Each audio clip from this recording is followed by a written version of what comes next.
Nós já entrevistamos outros ufólogos que passaram por aqui, até mesmo ano passado, e quando a gente dá uma apertadinha como jornalista, no bom sentido, para eles falarem sobre o que tem naqueles vídeos que foram gravados, aquelas famosas fitas, Aham. parece que o pessoal ou não assistiu e fala que assistiu, ou assistiu e não quer falar o que tem naquela fita.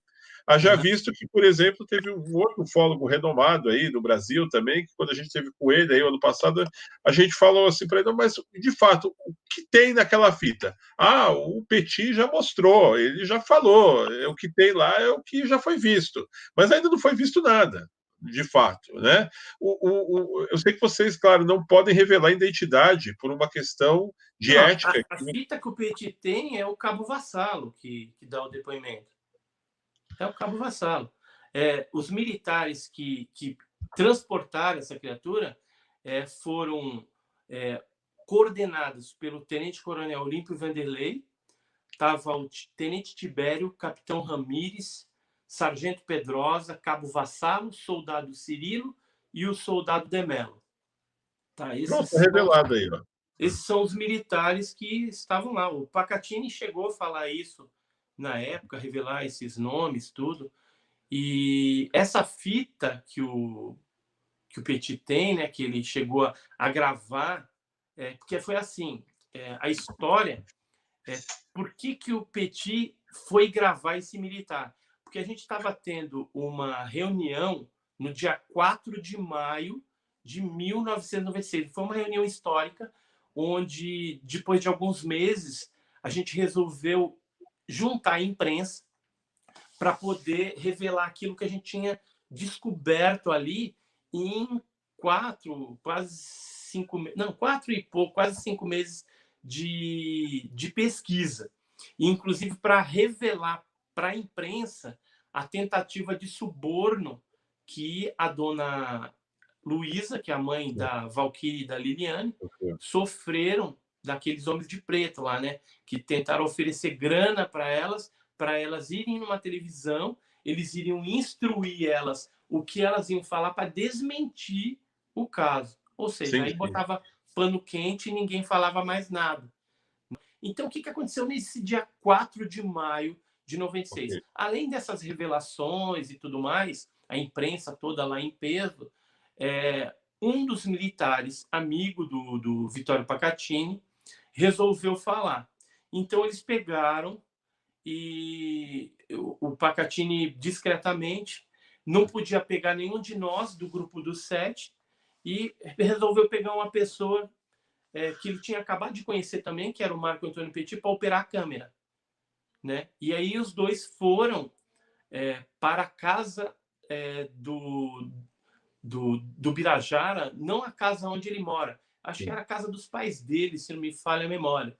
E lá eles montou o tripé, tudo, trouxe o cara, pegou na rodoviária, e lá o Marco Antônio Petit foi apenas o piloto da câmera filmador, enquanto o Vittorio Pacatini fazia as perguntas, perguntava tal. E aí esse militar falou sobre detalhes do transporte dessa criatura, o que ele viu dentro do Hospital Humanitas, porque eles fizeram uma operação para retirar pela porta lateral do Humanitas essa criatura que estava dentro de um caixãozinho, aparentemente estava morta, né? Pelo menos que ele viu ali, devia estar morta. Tinha vários médicos, tinha militares à paisana filmando com handcam também. Em um certo momento, ele puxou, o médico, né, puxou com uma pinça um negócio preto e bifurcado, parecendo, podia ser uma língua, uma fita de medir putrefação, sei lá, alguma coisa, que ele puxou aquilo assim, quando soltou, ela enrolou para dentro. E quando esse militar, o cabo Vassalo, chegou lá, e Sargento Pedrosa, essa turma aí, eles viram essa criatura no caixão. Até ele chegou a brincar, né? Na fita tá escrito isso. Falou assim, pô, vocês me trouxeram aqui para ver essa coisa queimada, tinha um cheiro diferente, ruim. E depois que ele viu que aquilo ali não era uma pessoa queimada, era algo diferente. Aí, depois que os médicos fizeram o que tinha que fazer ali, eles botaram a tampa do caixão em cima, aborboletaram, colocaram um saco preto, né, aquele caixãozinho dentro do saco preto, colocaram dentro do caminhão da ESA, aqueles caminhão de tropa de lona camuflada, né, modelo 1418 da ESA lá, aí colocaram lá dentro, voltaram para a Automaco, que era uma empresa ali que faz balanceamento dos caminhões, tinha mais 2 caminhões ali, que ele não sabe o que foi fazer, se pegou alguma outra coisa ou não, porque eles não podem ficar conversando o que fez, né? Alguns que deram depoimento, a gente sabe o que aconteceu. Outros caminhões pode ser que foram só para despistamento também, porque essa operação da retirada da criatura demorou bastante tempo. Veio um caminhão, depois voltou para automático, depois veio outro, depois foi outro, ficava aquela bagunça. Por isso, uma movimentação grande ali perto do Hospital Humanitas. E aí, quando eles retiraram, que eles foram para a ESA novamente, o que esse militar relata? Que eles entraram direto pelo portão da ESA sem cumprir um normativo que, em situações normais, sempre se cumpre. Geralmente separa o caminhão, é anotado a quilometragem, tudo, né, para onde foi, para onde que veio, tal. Isso geralmente é feito, mas naquele dia não. Vai para o hangar tal, tal, tal, e lá foi pedido para que eles, os motoristas, né, dos caminhões, encostassem o caminhão na parede, para não ter nem como tirar aquela carga de lá de dentro do campo. Porque o que aconteceu? Quando os motoristas deixaram os caminhões ali, o pessoal mais graduado, ou seja, o capitão Ramírez, o sargento Pedrosa, o pessoal mais graduado, eles foram para a sala do tenente-coronel Olímpio Vanderlei. Aí o tenente-coronel Olímpio Vanderlei falou assim, ó, vocês acabaram de participar de uma missão ultra secreta, conto com a descrição dos senhores, amanhã a gente vai dar prosseguimento a essa missão. Se vocês quiserem dormir aqui dentro do quartel, pode dormir, mas quem quiser ir para casa também, beleza, amanhã, 4 horas da manhã aqui, para a gente dar prosseguimento. E aí, 4 horas da manhã, estava todo mundo ali, pegaram os mesmos motoristas, os mesmos graduados, pegaram os caminhões, fizeram um comboio com viaturas não, carros civis normais para ficar na frente e atrás, e os 3 caminhões no meio. E aí foram para Escola Preparatória de Cadetes, que é um prédio cor-de-rosa que tem lá em Campinas. E aí, chegando lá, os motoristas foram dispensados e foi trocado os motoristas dos caminhões. Falou, vocês podem ficar aí, tomar café, jogar bola, tal, e mais tarde a gente vai voltar lá para essa. Beleza? Beleza. Pegaram outros motoristas, que são ali de Campinas, e esses motoristas foram para Unicamp, junto com esses militares que estavam ali, o sargento Pedrosa, né? Essa galera aí. O tenente Tibério parece que já estava até lá na frente, já tinha chegado, foi antes, para lá para preparar o esquema com o Badam Palhares e na entrada, né, dessas criaturas. E aí eles foram deixar as cargas e voltaram. E aí, quando chegaram lá, estavam os motoristas. E um desses motoristas estava lá voltando já para a ESA.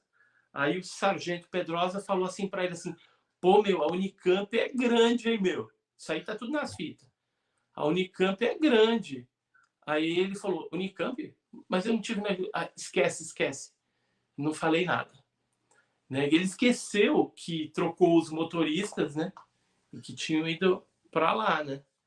E os motoristas mesmo só levaram, pegaram lá no Humanitas, levaram para a ESA, dormiu lá, no outro dia às 4 horas da manhã saíram, foram para Unicamp e entregaram as cargas na Escola Preparatória de Cadetes, e de lá é que outros militares levaram as cargas para o Badam Palhares e o Conradin Metz, que é um alemão lá.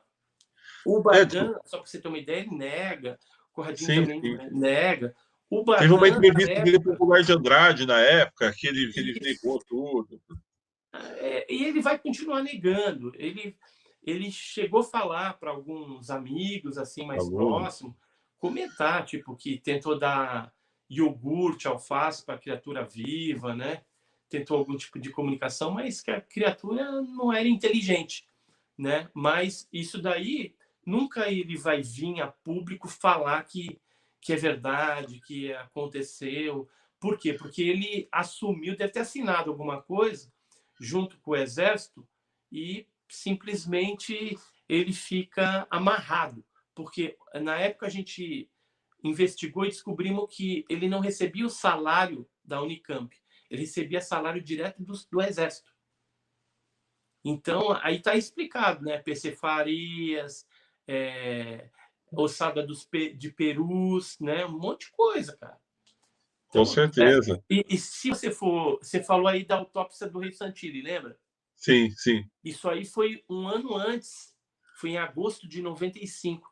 Foi no ano antes de Varginha, que Varginha foi a partir de janeiro de 96. E você lembra quem foi o médico chamado para dar um parecer a Um respeito parecer. da autópsia? Foi o Badan. Por quê? Então, será que não tem coisa aí? Com certeza. Se Naquela o época, se você buscar a matéria do Fantástico, lá, sei lá, acho que foi Fantástico que saiu. foi Tem o fantástico. Badan lá falando a respeito. É lógico que aquela autópsia foi fraudulenta, né? Foi o Rei Santilli ganhando grana nas costas de um monte de gente, da Rede Globo mesmo, acho que pagou na época 10 mil, alguma coisa, não sei se era cruzeiro, cruzado, que já mudou tanto essa moeda aí, que a gente não sabe, mas foi uma grana preta que a Globo pagou para ter exclusividade, né? E ela foi consultar quem? Badan Palhares, sobre uma autópsia supostamente Sim. alienígena. Esses caras que você citou aí, Ah, que citou o nome de uma série de sargentos, comandantes e tal, são ah. aqueles mesmos caras que tiveram a cara de pau de falar que era o casal de anão que foi lá para o Não, hospital, que era não, o o do Mudinho. casal, não, o casal de anão, ele era da parte de comunicação da base, que Tá. é o Major Causa. O Major Causa, se você pegar vídeos do dia 8 de maio de 96, você vai ver um depoimento do General Lima, onde o Major Causa está atrás dele, que era esse cara da comunicação. Então, aparece nas filmagens que tem por aí o General Lima falando que a ESA não capturou ET nenhum, que não existe nada. Depois ele saiu batendo porta lá. E aí os jornalistas viram, pô, meu, o cara tá escondendo mesmo, né? Porque não quis responder as perguntas do jornalista, né? O que eu tinha para falar eu já falei, o pessoal estava trabalhando em prol do exército, em prol da nação. Pronto, né? Aí a imprensa falou, meu, estão escondendo mesmo. E aí esse Major Calço estava lá atrás. Ou seja, ele escutou o general Lima, né, que é o comandante da base, falar a conclusão, né, o oficial da coisa. Só que o que aconteceu? Foi uma equipe espanhola fazer um documentário, como foi vários lá em Varginha, né, de vários países, né, Japão, Inglaterra, França, de tudo que é lugar. E aí veio esse pessoal da Espanha lá fazer esse documentário. E aí pegaram o Major Carlos, que era da comunicação, para perguntar ah, negócio do ET e tal. E ele falou que o pessoal confundiu, que não era nenhuma criatura, que a criatura era um casal de anão grávido que o Sim. exército tinha dado carona dentro do caminhão militar, né, aquele com lona camuflada, colocaram eles lá dentro porque estava chovendo muito. Então eles levaram bondosamente o exército, esse casal de anão, para dentro do hospital. Então aí o pessoal via aquela movimentação, né, de carros do exército e os ETs, as criaturas, nada mais eram do que o casal de anão grávido, né? Ou seja, a explicação mais esdrúxula e Sim. imbecil que um militar pode ter dado, entendeu? Mas, infelizmente, ele falou isso, né? Que mostra uma estupidez tamanha, né? Era mais fácil ter falado, não tem nada, não capturando, pronto, acabou. Mas não, foi inventar um negócio que ficou pior que a encomenda, né? É isso aí, meus amigos. Eu espero que tenham gostado do vídeo de hoje. No entanto, não se esqueçam de se inscrever no canal, deixar o seu joinha e participar nos comentários. E para receber nossas novidades, acione a campanha de notificações, que está ali, bem ao lado do botão de inscritos. Um grande abraço e até breve!